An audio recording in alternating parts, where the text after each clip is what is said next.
Yeah. So the big story here for the AAC Championship game between SMU and Tulane is the injury, of course, to SMU quarterback Preston Stone. He's out, broken leg suffered in the first half of last week's 59-14 beatdown of Navy. Now, what Stone was even doing on the field with the team already up 42-7 is something that I don't really understand. By the end of the first quarter, in fact, Stone had already thrown for 275 yards, most by any FBS quarterback this year in a quarter.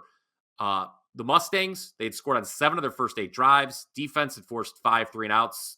End result, by halftime, SMU had a total yard edge of 452 to 139.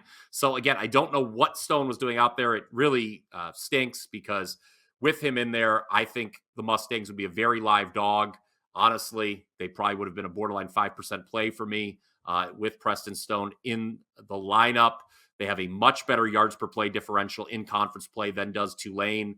The Mustangs offense has produced not one, not two, but 3 40-plus point halves this season. But, Stone is not playing, and instead it's going to be backup Kevin Jennings, who is getting positive reviews for what it's worth. But then again, it's not like his teammates are going to throw him under the bus and come out and say he stinks. Let's turn to Tulane now, back in the AAC title game for a second straight season. But I don't think this team is as good as they were last year when they finished 12-2 and beat USC in the Cotton Bowl. That was a win in the Cotton Bowl for yours truly. Thank you very much. But while the Green Wave come into Saturday at 11-1 straight up, so they do have a better record than they did at this point last year. And the only loss was to Ole Miss, a game where Tulane was without quarterback Michael Pratt. I just think that this team is not as good. They have struggled to win by margin at times this year. At one point, guys, 4 straight games by 7 points or less. Those were against North Texas, Rice, East Carolina, and Tulsa. Even when they ended the regular season with a 29-16 win over UTSA, that game saw the defense force 5 turnovers. UTSA had the total yards edge, but 2 Roadrunners drives got inside the 10, resulted in 0 points. So this may not be as easy as some think for Tulane at home facing an SMU team with the first-time starter. I'm going to have a best bet on this game coming up a little bit later on. SMU against Tulane should be a good one. The game is being played in New Orleans, which obviously favors the Green Wave. SMU has had a really nice season with the only losses coming against Oklahoma and TCU, both on the road. The offense has gotten better as the season's gone on, but now they must play this game without their starting quarterback, Preston Stone, who had a 28-6 touchdown to interception ratio, got hurt last game. And I think that's the reason why money's coming in a little bit on the favorite here.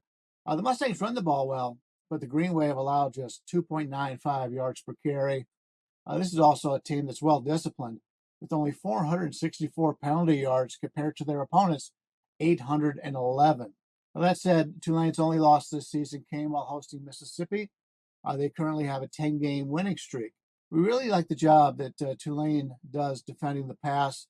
The opposing passer rating is at 192.02, with as many interceptions as touchdowns.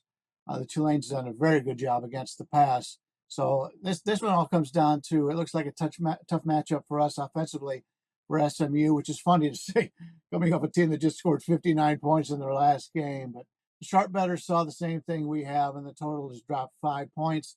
It's down too low to play right now, but we will lean with the Green Wave here. But if you can find the -3, -110, it would turn into a play. Currently, it's about -3.5.